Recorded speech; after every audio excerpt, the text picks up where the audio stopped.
Okay, नमस्ते साथीहरू। सर्वप्रथम स्वागत छ IQ with Diwakar Singh YouTube च्यानलमा।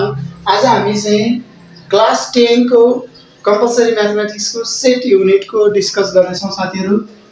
सेट हामी यसलाई चाहिँ नेपालीमा समूह भन्छौँ साथीहरू। यसबाट चाहिँ तपाईलाई 6 मार्क्स आउँछ एक्जाममा।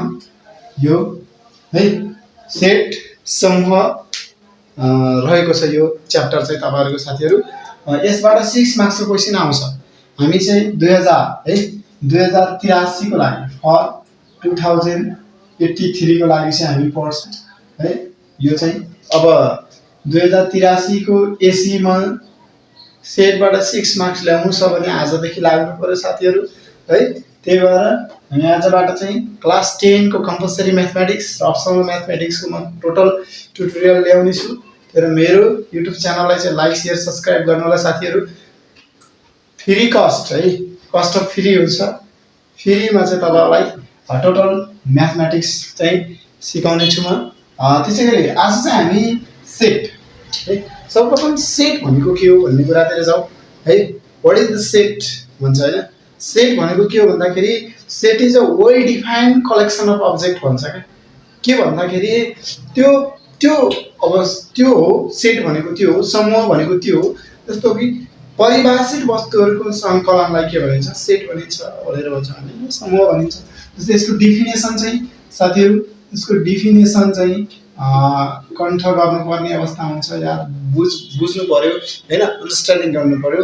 त्यसलाई चाहिँ रियलाइज गरेर चाहिँ हामीले के गर्न सक्छौँ, त्यसको एन्सर दिन सक्छौँ। जस्तै सेट भनेको के भन्दाखेरि set is a well defined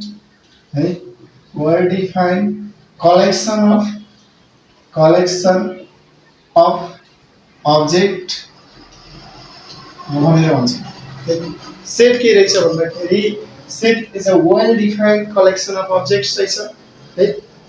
परिभाषित वस्तुहरूको समूहलाई सेट भनिदो रहेछ हैन। अथवा नेपालीमा चाहिँ बनाउँदाखेरि के हुन्छ भने परिभाषित भनेर भन्छ। परिभाषित वस्तुहरूको संकलन है, वस्तुहरूको संकलनलाई के भनिन्छ त, समूह भनिन्छ है। समूह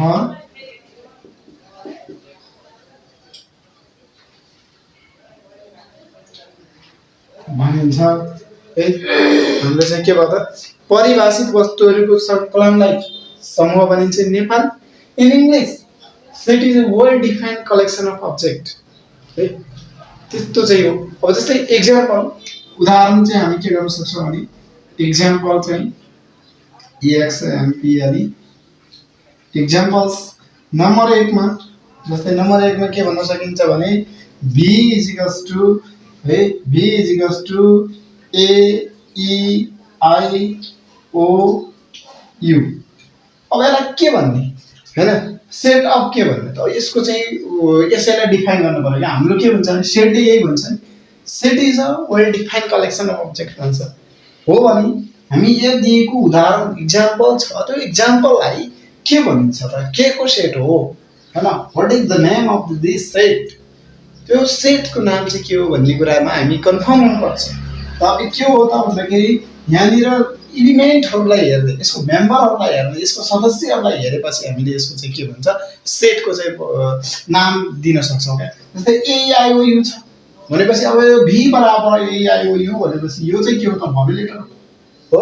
त्यसो भए हामी एक्जाम्पल 1 लाई के भन्छौँ त, सेट अफ भोवेल्स है, भोवेल्स लेटर्स हैन, भोवेल लेटर्स भन्छ। अथवा के भनिन्छ त, तपाईको चाहिँ यो भोवेल लेटरहरुको समूह हो हैन, भोवेल साउन्डको चाहिँ हाम्रो के हो त, समूह हो भनेर हामीले यसलाई भन्न सक्यौं। त्यस्तै गरी अर्को एक्जाम्पल के दिन सक्छौं भने जस्तै तपाईहरुलाई यहाँनिर के हुन सक्छ भने f इज इक्वल्स टु हामी के भन्न सक्छ भने एप्पल है, एप्पल। त्यसैगरी म्याङ्गो हैन, म्याङ्गो त्यसपछि गरे बनाना है, बनाना हैन। त्यसपछि गएर के भन्छ ग्राफ्स, GRAP, ग्राफ्स है, ग्राफ्स। ओ यस्तो यो अब यो के को त, यसलाई नाम चाहिँ दिन सक्नु पर्यो साथीहरु है। यसलाई के भन्नु पर्यो, नाम गर्न सक्नु पर्यो यो सेटको।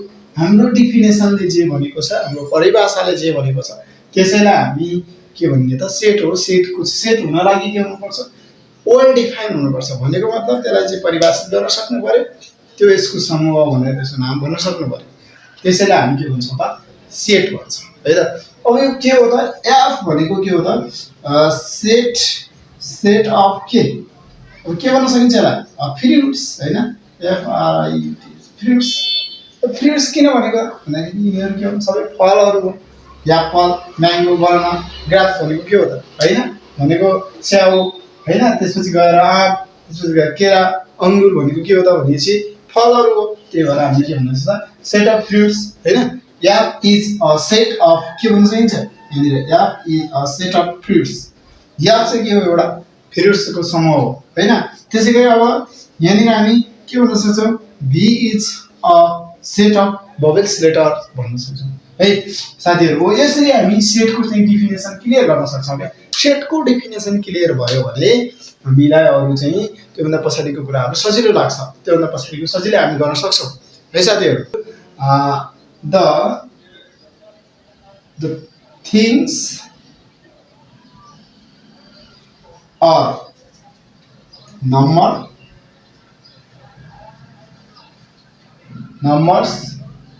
or objects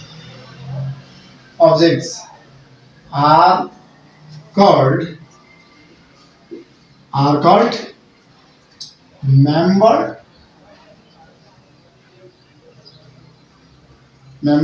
or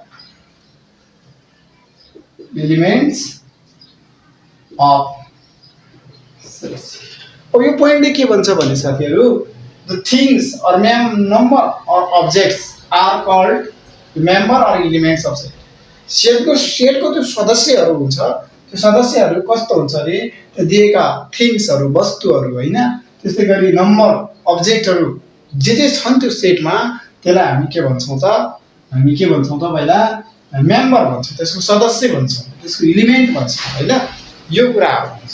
त्यसैगरी अर्को रहेको छ, look at now next one is the what the set is denoted by, the set is denoted by capital letter,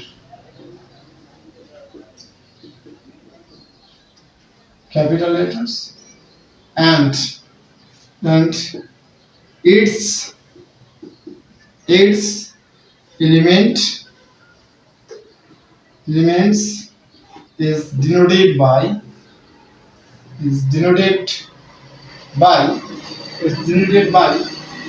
small letter,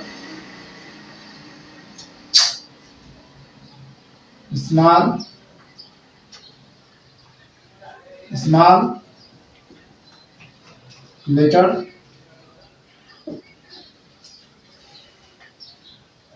set is equals to A, B, C, dot, X, Y, Z। Elements of set,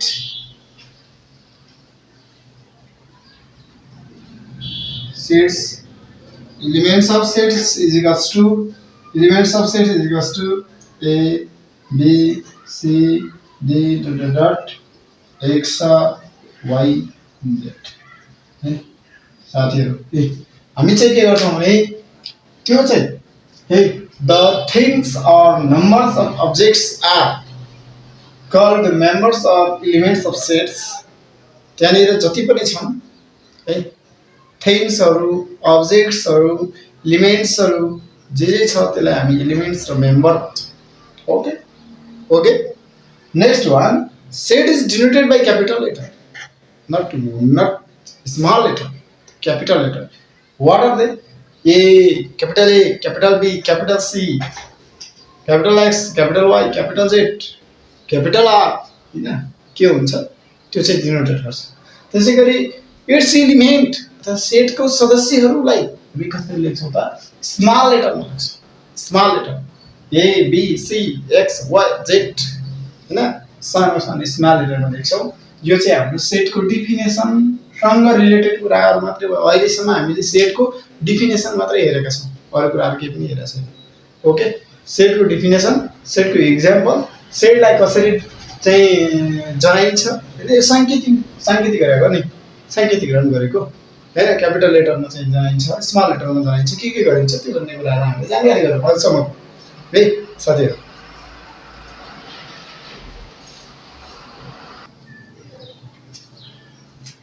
Okay, let's now operation of sets. समूहका क्रियाहरू के छन् त्यो पढ्छ साथीहरू है। समूहका क्रियाहरू अपरेसन अन सेट्स है। टाइप्स त पछि पढिहाल्छौँ हामी। अपरेसन अन सेट्स अब नम्बर 1 मा, now number 1 is intersection of set. Intersection of sets समूहहरूको के साझा भाग। इंटरसेक्शन भनेको साझा हो हैन। समूहमा के छ साझा त्यो कुरालाई हामी के भन्छौँ इंटरसेक्शन। इंटरसेक्शनको चाहिँ के रहेको छ त इंटरसेक्शन अफ सेट्समा चाहिँ त्यो कुरा जस्तै कुनै दुईवटा सेट छन्, त्यो दुईवटा सेट्समा साझा के छ, कमान के छ हैन, कमान इलिमेन्ट के छ, त्यो सेट्स भित्रका मेम्बरहरू हुन्छ, त्यो मेम्बरहरूमा कमान कुरा के छ, त्यसलाई हामी चाहिँ इंटरसेक्शन अफ सेट्स भन्छ। जस्तै यसको डिफिनेसन के हुन सक्छ भने the all element of sets are common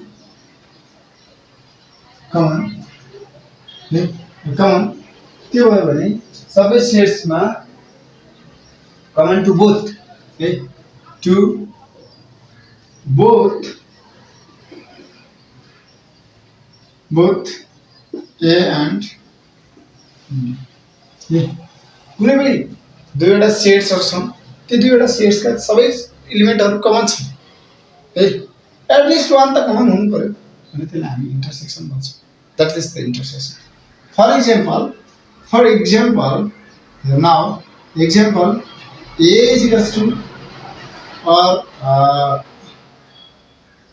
n is equals to 1 2 3 4 5 6 7 8 9 10 and O is equals to 1 3 5 7 9 this one. अब यसमा हेर्नुहोस् त इंटरसेक्शन भन्यो भने हामी O is equals to अझ अगाडि भएर 11 30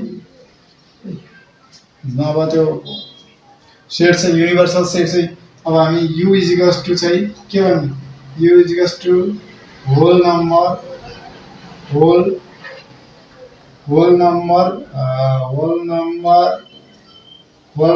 less than 20।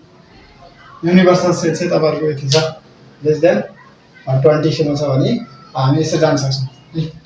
अब यसको इंटरसेक्शन भनेपछि हामीले के भन्छ भने all elements of sets are common हुनु पर्यो।